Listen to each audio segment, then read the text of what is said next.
ಕಂದ, ಯಾಕೆ ಅಳ್ತಿದ್ಯಾ?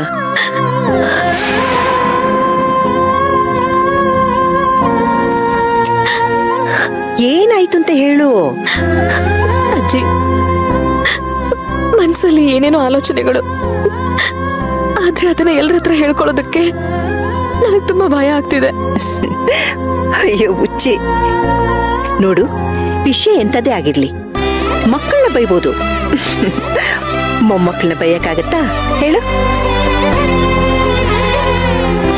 ನಾನು ನಿಮ್ಮಜ್ಜಿ, ಎಂತ ವಿಷಯನೇ ಆಗಿರ್ಲಿ ನನ್ನ ಹತ್ರ ಹೇಳ್ಕೊ, ಸರಿನಾ? ಅದೇ ಧೈರ್ಯದ ಮೇಲೆ ಹೇಳೋಣ ಅಂತ ಬಂದೆ. ಹೇಳ? ಅಯ್ಯೋ ದೇವ್ರೇ, ಅದೇನು ಅಂತ ಹೇಳು ಕಂದ. ಅರ್ಜುನ್ ಸರ್ಗೆ. ಹಾ, ಅರ್ಜುನ್ ಸರ್ಗೆ? ಅರ್ಜುನ್ ಸರ್ಗೆ ಹಾ, ಇನ್ನೊಂದು ಮದುವೆ ಮಾಡಿಸಿದ್ರೆ ಹೇಗಿರುತ್ತೆ?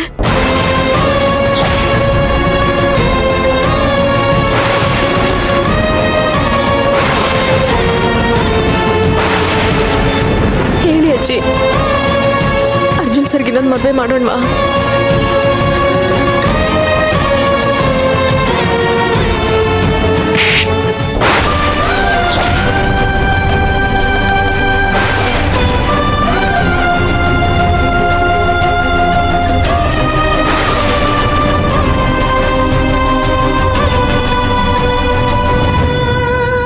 ಏನು ಬರ್ಬಾರ್ದು ಬಂದಿದೆ ನಿನಗೆ?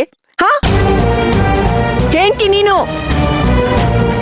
ಜೀವಂತವಾಗಿರ್ಬೇಕಾದ್ರೆ ಗಂಡಂಗೆ ಇನ್ನೊಂದು ಮದುವೆ ಮಾಡ್ಬೇಕು ಅಂತ ಕೇಳ್ತಾ ಇದೆಯಲ್ಲ, ಏನೇ ಆಗಿದೆ ನಿನಗೆ? ಏಯ್, ಇದನ್ನೆಲ್ಲ ನಿನ್ಗೆ ನಿನ್ ತಲೆಗೆ ತುಂಬಿದವ್ರು ಯಾರು? ಅಲ್ಲ ಅಜ್ಜಿ, ಅದು ಮಾತಾಡ್ಬೇಡ ನೀನು. ಏನೋ ಹೇಳ್ತಾಳೆ ಕೇಳೋಣ ಅಂತಿದ್ರೆ ನೀನ್ ಬಾಳಲ್ಲಿ ಸೌತಿ ತರ ನಾನು ತಂದ್ಕೊಟ್ಟಿದ್ಯಾ. ಇನ್ನೊಂದ್ಸಲ ಈ ಮಾತು ನಿನ್ ಬಾಯಲ್ಲಿ ಬಂದ್ರೆ ಸಾಯಿಸ್ಬಿಡ್ತೀನಿ ನಿನ್ನ.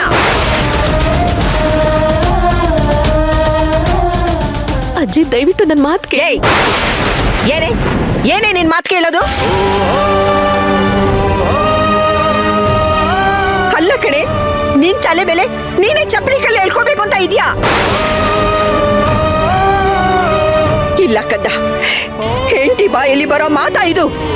ಹೆಂಡತಿ ಏನ್ ಬೇಕಾದ್ರೂ ಬಿಟ್ಕೊಡ್ತಾಳೆ, ಯಾವುದೇ ಕಾರಣಕ್ಕೂ ತನ್ನ ಗಂಡನ್ನ ಬಿಟ್ಕೊಡಲ್ಲ. ತಿಳ್ಕೋ. ನನ್ನ ಮೊಮ್ಮಗನ ಮುಂದೆ ನೀನೇನಾದ್ರೂ ಈ ಮಾತು ಹೇಳಿದ್ರೆ ಅವನ ಎದೆನೇ ಒಡೆದೋಗುತ್ತೆ. ಅಜ್ಜಿ, ನನಗೆ ತಲೆ ಕೆಡ್ತಿದೆ. ನನಗೇನ್ ಮಾಡ್ಬೇಕು ಅಂತಾನೆ ಗೊತ್ತಾಗ್ತಾ ಇಲ್ಲ. ಯಾಕಂದ ಏನೇನೋ ಯೋಚನೆ ಮಾಡಿ ನೀನೇ ನಿನ್ ಮನ್ಸನ್ನ ಕೆಡ್ಸ್ಕೊತಾ ಇದೀಯಾ.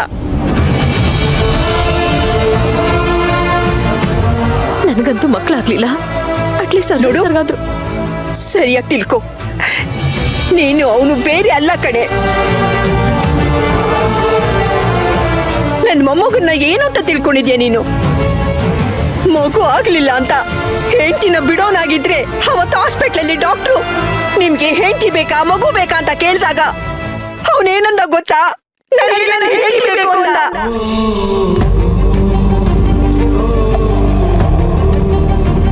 ಮಗು ಬೇಕು ಅಂತ ಇದ್ದಿದ್ರೆ ನಿನ್ನ ಯಾಕೆ ಉಳಿಸ್ಕೊತಾ ಇದ್ದ ಅವನು?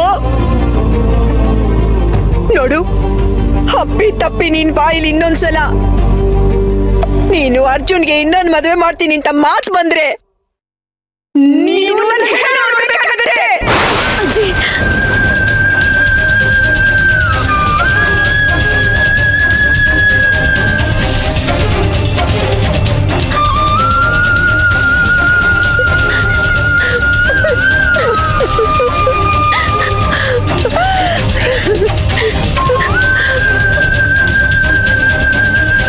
ಅರ್ಜುನ್ಗೆ ಈ ಜನ್ಮದಲ್ಲಿ ನೀನೊಬ್ಳೆ ಹೆಂಡತಿ ಕಣೆ.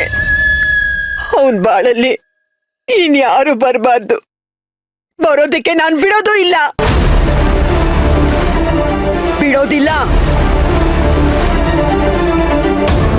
ಕಬ್ಬಣ ಕಾದಿದೆ, ಈಗಲೇ ಸರಿಯಾಗಿ ಬಡಿಬೇಕು.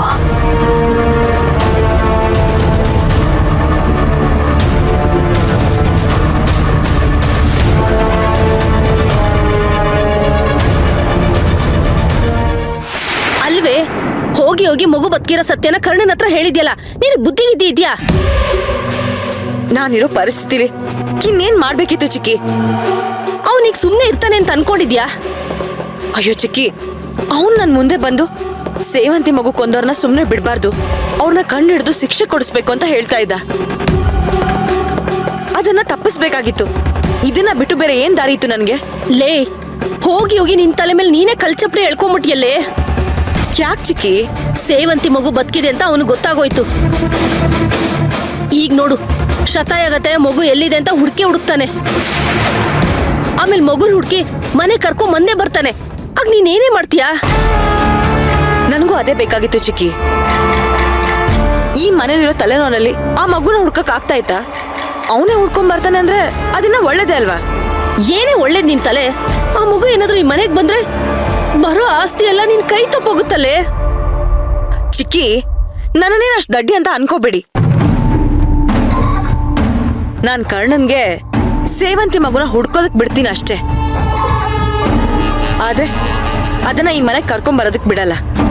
ಮತ್ತೆ ಕರ್ಣ ನನಗ್ ಸೇವಂತಿ ಮಗು ಸಿಕ್ತು ಅಂತ ಹೇಳಿದ್ದಷ್ಟೇ ತಡ. ನಾನ್ ಹೋಗಿ ಅದನ್ನ ಸಾಯಿಸ್ಬಿಡ್ತೀನಿ. ನಿನ್ ತಲೆ ಕಣೆ, ಏನೇ ಸೊಳ್ಳೆ ಸಾಯಿಸ್ದಂಗೆ ಹೇಳ್ತಾ ಇದ್ಯಾ? ನಿನ್ ಗಂಡ ಆ ಮಗುನ ನೀನ್ ಸಾಯಿಸೋವರೆಗೂ ಕಡ್ಲೆಪುರಿ ತಿಂತಾ ಇರ್ತಾನ. ಸಿಕ್ಕಿದ ತಕ್ಷಣ ನೇರವಾಗಿ ಮನೆ ಕರ್ಕೊಂಬರ್ತಾನೆ. ಚಿಕ್ಕಿ, ನಾನು ಅವನ್ ಜೊತೆನೆ ಹೋಗ್ತೀನಲ್ವಾ? ಹೇಗಾದ್ರೂ ಮಾಡಿ ಅವ್ನ್ ದಿಕ್ ತಪ್ಪಿಸ್ತೀನಿ. ಹೌದೌದು, ಸೇವಂತಿ ಬದುಕಿರೋ ವಿಷಯ ಗೊತ್ತಾದ್ಮೇಲೆ ಅವಳನ್ನಲ್ಲೇ ಸಾಯಿಸ್ತೀನಿ ಅಂತ ನನ್ನನ್ನು ಕರ್ಕೊಂಡೋದ್ಯಲ್ಲ. ಏನ್ ಮಾಡ್ದೆ ನೀನು? ನೀನ್ ಗಂಡ ಅವಳನ್ನ ಕೊಲ್ಲೋದಕ್ ಬಿಟ್ನಾ? ಈಗ್ಲೂ ಅದೇ ಆಗೋದು. ಸೇವಂತಿಗೆ ಅಪಾಯ ಇದೆ ಅಂತ ಗೊತ್ತಿಲ್ಲದೆ ಇದ್ರು ಅವಳನ್ನೇ ಇಷ್ಟೊಂದು ರಕ್ಷಣೆ ಮಾಡಿ ಕರ್ಕೊಂಬಂದಿದ್ದಾನೆ. ಈಗ ಸೇವಂತಿ ಮಗುಗೆ ಈಗಾಗ್ಲೇ ಅಪಾಯ ಇದೆ ಅಂತ ಗೊತ್ತಾದ್ಮೇಲೂ ಅದಕ್ಕೆ ರಕ್ಷಣೆ ಕೊಡದೆ ಇರ್ತಾರಾ? ಅದ್ರ ಸುತ್ತ ಜೆಟ್ ಸೆಕ್ಯೂರಿಟಿ ಇರ್ತಾರ ಕಣೆ. ಆ ಮಗು ಸಿಕ್ಕಿದ್ರೆ ನೀನ್ ಆ ಮಗುನ ಮುಟ್ಟೋದಕ್ಕೂ ಆಗೋದಿಲ್ಲ. ಅದ್ ಸೀದಾ ಬಂದು ಸೇವಂತಿ ಮಡ್ಲು ಸೇರುತ್ತೆ. ಆಮೇಲೆ ಈ ಆಸ್ತಿ ಎಲ್ಲ ಅವಳ ಕೈಗೆ ಸೇರುತ್ತೆ ಕಣೆ. ಚಿಕ್ಕಿ, ಏನೇನೋ ಹೇಳಿ ನನಗೆ ಹೆದರ್ಸ್ಬೇಡಿ. ಏನೇನೋ ಹೇಳ್ತಿಲ್ವೇ, ಮುಂದೆ ನಡೆಯೋದನ್ನೇ ಹೇಳ್ತಾ ಇರೋದು. ನನ್ಗೆ ನೀನ್ ಅಳ್ಳನ ನೀನೇ ತೋಡ್ಕೋತಿದ್ಯಾ ಅಂತ ಅನಿಸ್ತಿದೆ. ನೀನ್ ಈ ರೀತಿ ಬುದ್ಧಿಗೆಟ್ಟೋಳ್ ತರ ನಿರ್ಧಾರಗಳನ್ನ ತಗೊಳ್ತಿರೋದ್ ನೋಡಿದ್ರೆ ಭವಾನಿ ಅಮ್ಮ ಹೇಳಿದ್ದು ನಿಜ ಆಗುತ್ತೆ ಅಂತ ಅನ್ನಿಸ್ತಿದೆ. ತಾಯಿ ಮಗು ಒಂದಾಗದನ್ನ ಯಾರಿಂದನೂ ತಪ್ಸಕ್ಕಾಗೋದಿಲ್ಲ ಅಂತ ನಿನ್ ಮುಂದೆನೆ ಆ ಭವಾನಿ ಅಮ್ಮ ಹೇಳಿದ್ರು. ಅದಕ್ಕೆ ನೀನೇ ದಾರಿ ಮಾಡ್ಕೊಡ್ತಾ ಇದ್ಯಾ ಕಣೆ. ಸೇವಂತಿ ಪುಣ್ಯ ಅವಳ ಮಗುನ ಅವಳ ಹತ್ರ ಸೇರ್ಸತ್ತೆ. ಅದನ್ನ ತಡೆಯೋ ಶಕ್ತಿ ಯಾರಿಗೂ ಇಲ್ಲ.